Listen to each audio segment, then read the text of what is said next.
Good morning.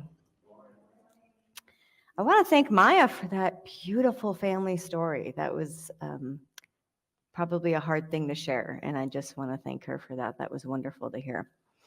So, this whole month, we have been practicing what we teach, exploring different spiritual practices that help us live our best lives. Today, as you know, I get to talk about forgiveness, which I think we all know can be complicated and challenging. It's really just a principle to put into practice in our lives. It's biblical, which I'll talk more about in a moment. But in preparing for this talk, I kept asking myself, why is forgiveness so complicated? And one thing that kept occurring to me is the people and things and situations that need forgiving happen on a very wide spectrum.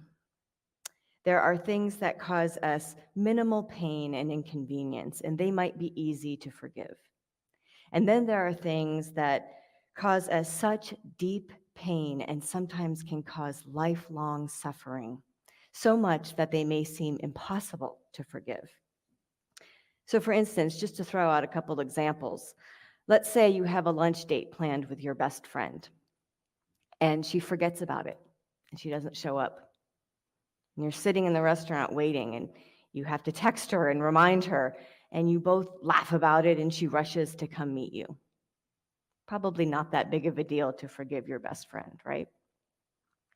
There's a big difference between forgiving something like that and forgiving a stranger who has murdered your child.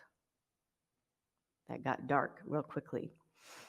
I can't even fathom that kind of pain and having to do the spiritual work to forgive something like that. Yet it's the same principle to apply to these hurts, whether they are small and inconsequential or enormous and life-altering.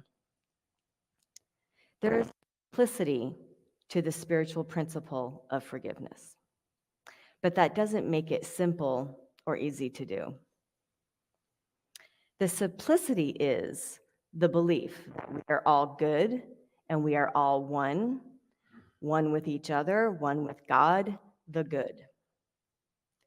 When I think of some of the big, horrible, tragic things that people have had to forgive, like mass shootings, physical and mental abuse, things like the Holocaust, where do you even begin?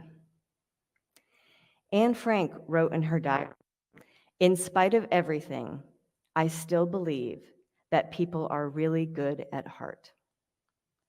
I think she was 13 when she wrote that, and we all know she wrote it while being forced to live in hiding to avoid capture and death, which her family was unable to do successfully.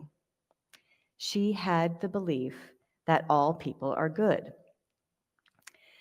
There's a woman named, and forgive me, her name is a mouthful, Immaculée Ilibagiza, who wrote a book called Left to Tell. And it's about how she survived the Rwandan genocide in 1994 by hiding in a bathroom with 7 other women for 3 months. She lost her entire family, her parents, her brothers, her extended family, all of them were slaughtered. She was a Christian, and she wrote about her belief that the people who perpetrated these acts and participated in that genocide were children of God, just like her. She forgave them. It's hard to think about an adult who does something horrible as being a child of God, as being a child. It's usually easy to forgive a child. When my youngest daughter, Enid, was about 2 or 3 years old, she was obsessed with the Sesame Street character Zoe. Zoe is Elmo's best friend. She's orange. And so Enid had a good-sized Zoe doll that she slept with and carried everywhere. And it was soft and plush, except it had big, hard, white plastic eyes. So one night I was putting Enid to bed, and I used to wear glasses back then, and somehow I remember I was putting her to bed and bending down. She was in the bottom bunk of a bunk bed, And I was leaning down, and she was swinging Zoe, and those hard plastic eyes smacked me in the face full force, right between the eyes. My glasses broke. I screamed and cried. I mean, it hurt so much, I felt like I had just been punched right in the face. I was crying, and because I was crying and hurting, Enid started crying. I scared her with my reaction. So I immediately had to stop reacting to my pain and tell her it was okay.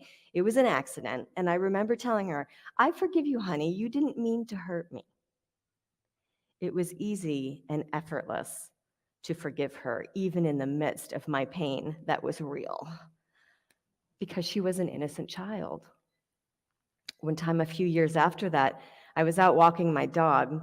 I had a little Jack Russell Terrier named Love, and her name will be ironic in a second here, because when Love was on a leash, on a walk, she would be very protective of me if a loose dog came up, and she would be aggressive and bark and snap.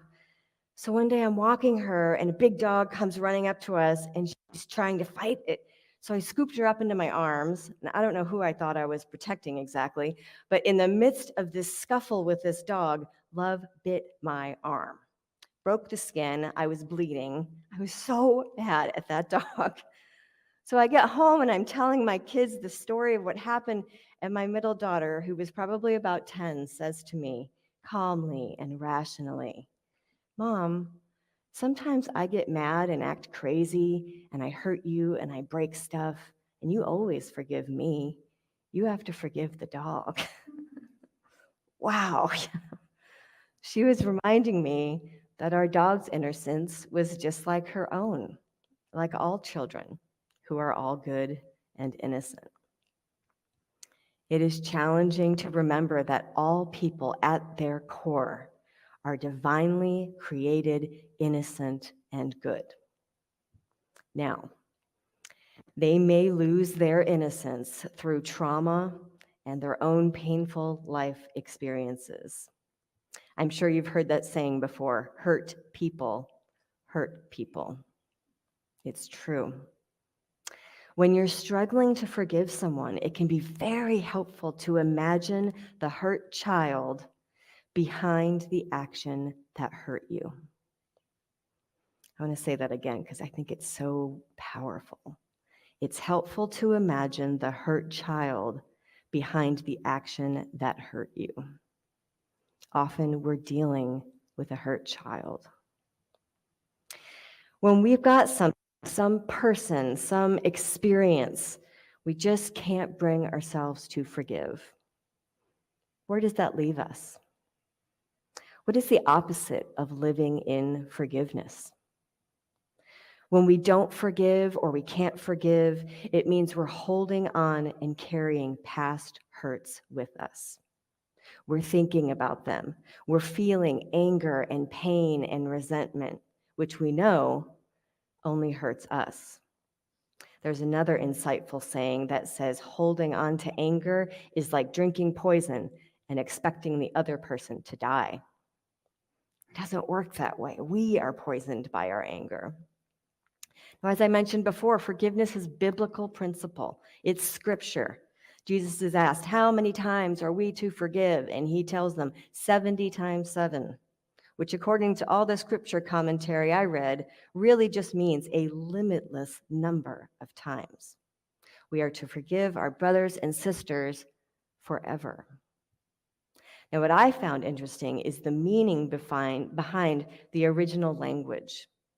Aphiemi is the Greek word for forgiveness that appears in the Bible, and it means to give up, let go, or keep no longer.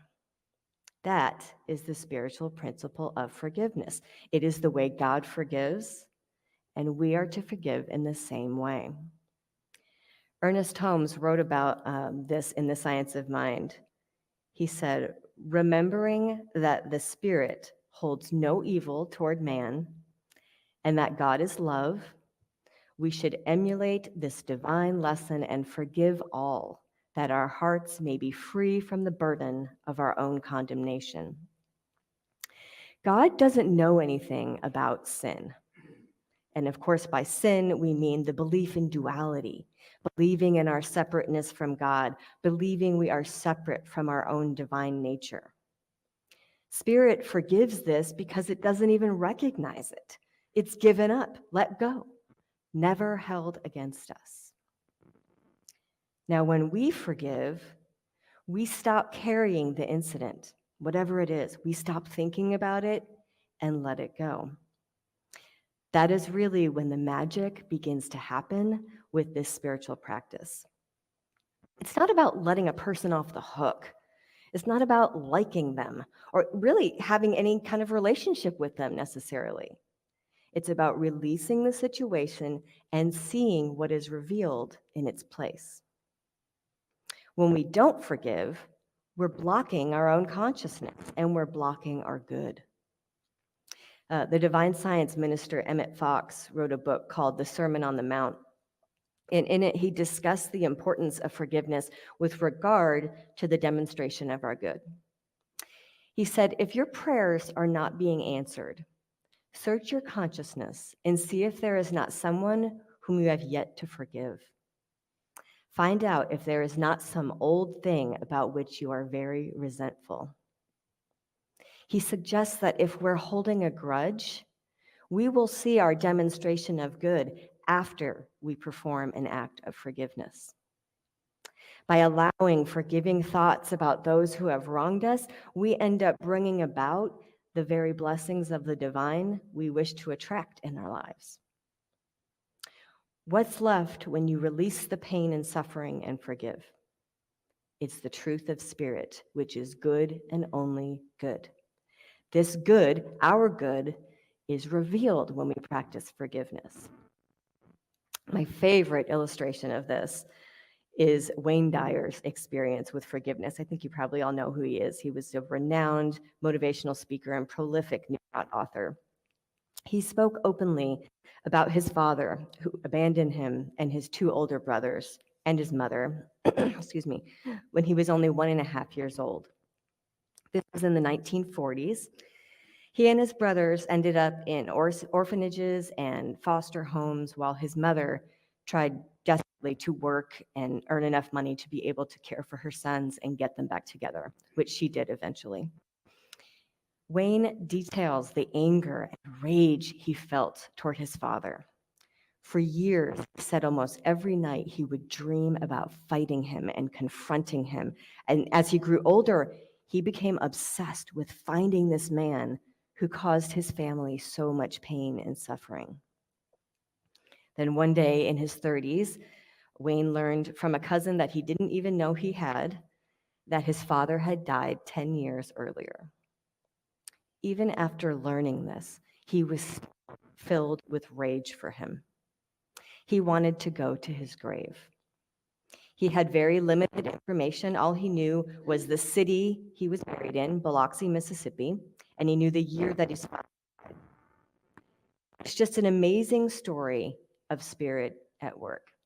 Wayne ended up renting a car, and he had planned to drive to Biloxi, and in the rental car that had never been rented to anyone else before, it had less than a mile on the odometer, he had to get in and he was looking for the seat belt and he had to get underneath the floorboard under the car, underneath the seats. And underneath there, he found a business card that said Candlelight Inn, Biloxi, Mississippi. And he thought that was so odd. He couldn't even figure out how could that have gotten in this car. So he sets it aside. He gets to Biloxi. He doesn't know what cemetery he's buried in. So he has to get on the phone and start making calls and doing some research. And he ends up discovering that his father is buried on the grounds of the Candlelight Inn in Biloxi, Mississippi. It's an amazing story. So something bigger was at play here, clearly. He finally gets to the grave, and he admitted he considered peeing on it, but he didn't. Instead, in that moment, he let out his rage. He cried, he yelled, he talked to his father for several hours at that gravesite. And then suddenly, he felt a wave of calmness and peace wash over him. He finally knew the time had come to abandon the hurt and anger that he had carried for all those years. He said out loud to his father's grave, "I forgive you." From that moment on, he sent the man who abandoned him all those years earlier only love. Forgiving his father was the most important spiritual practice Wayne Dyer could have done. It propelled him into his purpose, and as Emmett Fox told us, his act of forgiveness helped demonstrate his good. Wayne's life was completely changed. He released the situation, and almost immediately, his good was revealed in its place. He went back home after that time at the grave, and he had 2 weeks before his university professor job started back up. And in those 2 weeks, he had taken all his notes from years of his work in a psychology practice, and he wrote his first book, Your Erroneous Zones. The book became a bestseller. It sold millions of copies. It started his life on a trajectory of enormous success and well-being. His health improved. He dropped bad habits he had had. He found love, got married, had children. His life experience was good after he released and let go of years of resentment and anger. His story is so powerful. Forgiveness is an opportunity to turn away from pain, releasing it and letting it go, and ultimately turn toward God. If you think of it this way, when we are holding tightly to grudges and past hurts and regret, our hands are closed, our fists are tight, and we don't have that open hand that is ready to receive our good. By not practicing forgiveness, as I said, we're blocking our good. So the call to action today is for each of us to consider what needs forgiving in our lives. No one can answer that but you. Only you know who or what you might need to forgive.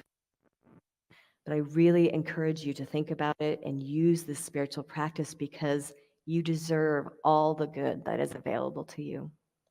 Because as Dr. Bob would say, you're wonderful, and so am I, and so it is. Thank you.